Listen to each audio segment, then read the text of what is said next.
Hey guys, this is Cynthia with Sparkle Freaks. I am about to put epoxy on this second cup. When it is done, it will have the same effect that this one has that was going last night. I did a little quick video of this one showing what I did, but I figured I would go ahead and do a full-on how to put the epoxy on for you guys. Now, I am a little weird. I don't like throwing stuff away. So this cup is the same cup I keep using for epoxy over and over again, so that's why it's so thick down at the bottom, and you see a little glitter in there, but that's underneath of epoxy, so that's not going anywhere. And I mean, it even has epoxy on the bottom, but the cup is still functional, so why not keep using it? So with the epoxy mixture, you have one that says A and one that says B, and you need to do it in equal parts. For this one, because it's glitter, and glitter likes to absorb the epoxy, what I'm going to do is 1 tablespoon of epoxy on this one. Normally, I don't think you can actually read this, but it has 1 teaspoon, 1 DSSP, which I'll be honest, I have no idea what that even means, but that's usually where I measure it to, and then 1 tablespoon. So I'm going to do 1 tablespoon of A and 1 tablespoon of B. And then I use the same cups over and over again here, so you notice that I put a little A on the bottom of that one, so that I know that that one's the A side always, and then the other one is B. The A is much thicker than the B.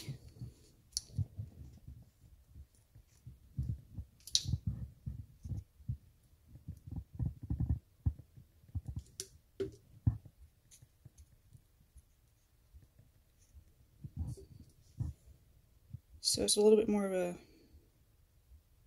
pain to pour, I guess, for measuring.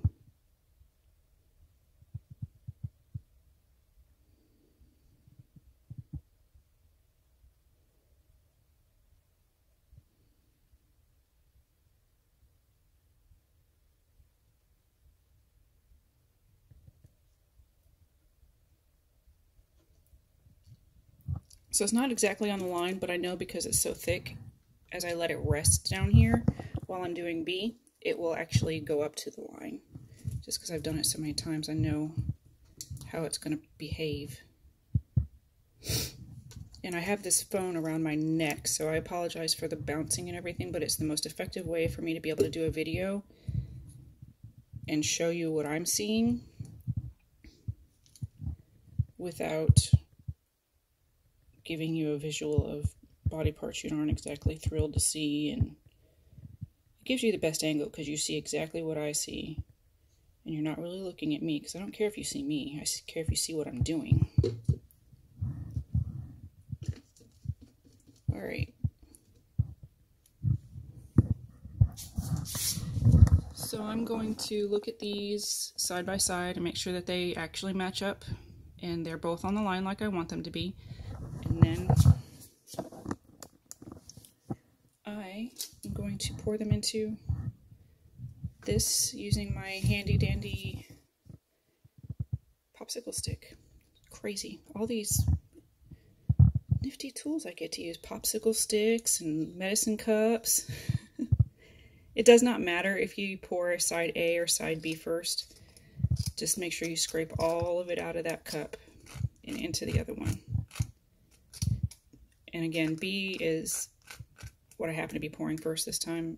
Much thinner, much easier to work with. Comes out pretty easy. A, on the other hand, is a lot thicker. So I really got to scrape that. I was using a thinner popsicle stick before, not for any particular reason, just because that's the one I grabbed. And now that I've grabbed this fatter one, I'm going to have to say I kind of like working with it better. It scrapes the inside out a little bit more effectively. That doesn't mean I'm always going to go for the big one. I'm just going to grab whatever's available to me, honestly.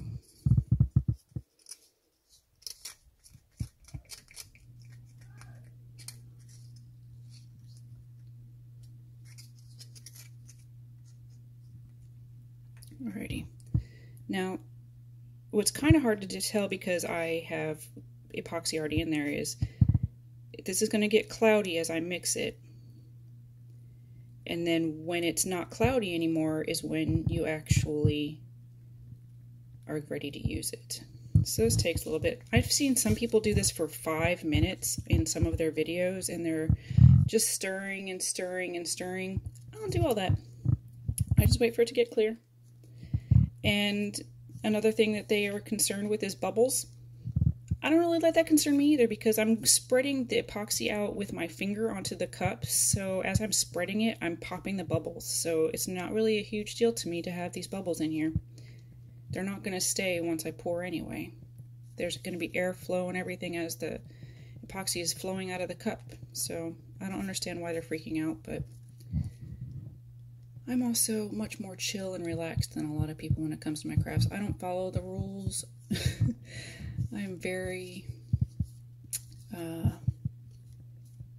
make up my own thing as I go kind of person. I guess that's kind of why I felt like I needed to do videos, because everybody does their things on YouTube their own way. I watch videos and I see what other people do and I go, yeah, that's cool, and I like the idea of where you're going with that, but I'm gonna do it my way. And then, ta-da, here I am doing it my way. Alright, that's clear. So it's all nice and mixed up. Scrape that off the side because I don't need that anymore. And I get it as clean as I can because, I like to reuse it. And then just prop it up there so it doesn't touch anything, and that epoxy will dry on that too. Now, I'm turning on the turner and then putting on my glove so that I can touch the epoxy on the cup.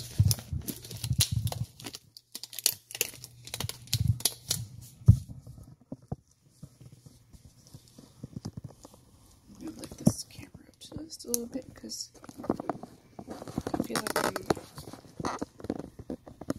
not giving you guys the best angle here. Alright.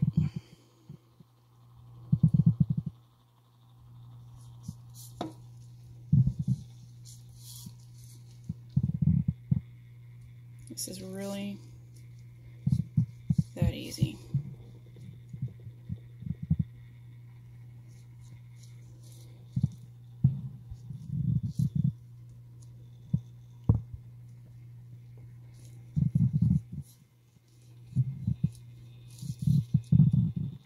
So as you can see, it's not really totally hard to do these. It's just a lot of steps and it's time consuming.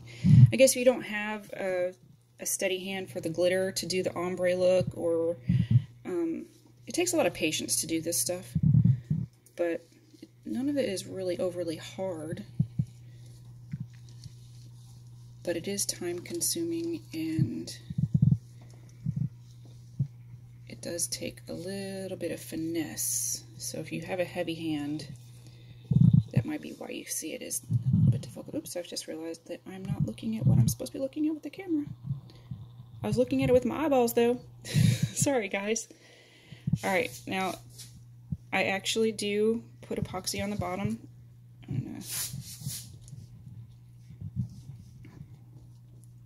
I put my logo sticker on the bottom of the cups. Even if I didn't have my logo sticker, I would still do that because it helps blend in the seal right here where the glitter goes to the metal. And I could glitter the bottom of it and not leave the metal, but I thought it would look better on this cup because I had to leave it open up at the top up here because that's where the lid is going to go. So I figured having it on the top and the bottom would look more fluid, streamlined, I guess. Balanced, that's the word I like. I like the word balanced. So all I'm doing now is just smoothing it out with my fingers and making sure that all of the glitter is fully covered.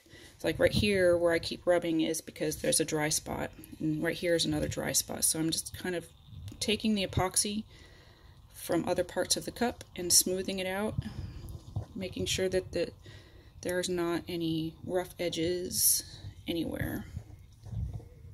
So with glitter, because it does absorb, you kind of have to spend a little bit more time doing this than you would on another style cup. Like when I do the paints and I don't have any glitter on it, it's much faster to do this. However, I kind of like doing the glitter better because you can nifty little effects and things that you can do, which is the next thing I'm going to do after I'm done smoothing this out. I'm going to add glitter into the epoxy while the epoxy is wet to kind of give it the mermaid fish scales type look. Try to make the cup a little bit more ocean-like, because that is the theme we've got going on here. The words on this is going to be seize the day and see you later, both spelled with the C as in ocean sea, S-E-A, as a play on words.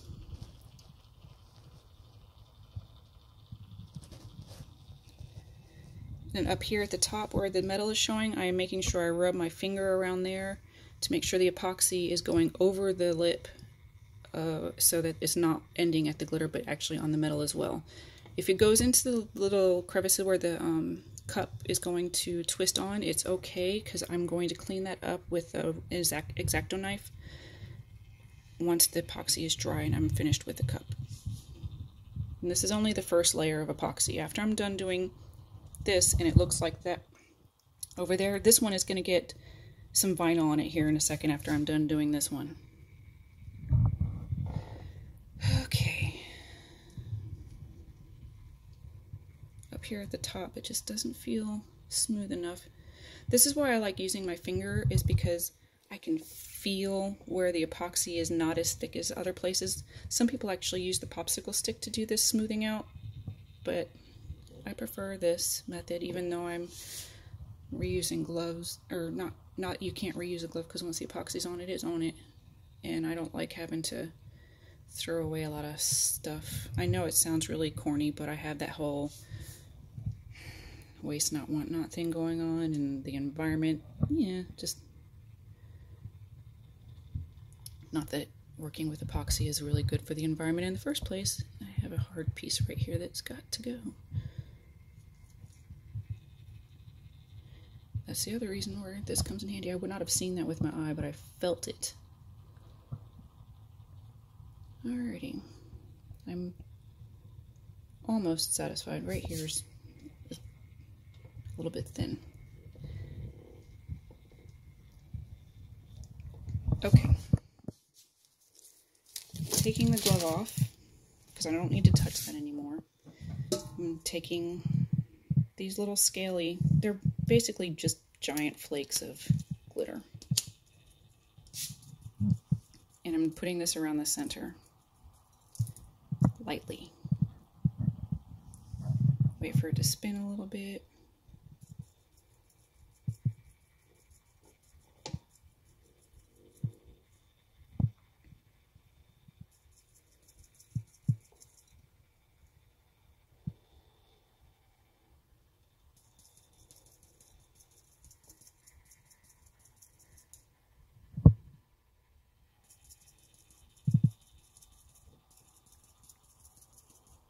Alright, that one's done. So simple. Now these are bigger, so I'm kind of more going to place them, because look how big those are. And I only want them down on the dark side. So I'm doing it with my fingers, because if I dropped it out of the container, it would just be dumping way too much everywhere, so I need more control. Oops. They were falling out of my hand onto the wood part. That doesn't do me any good, does it?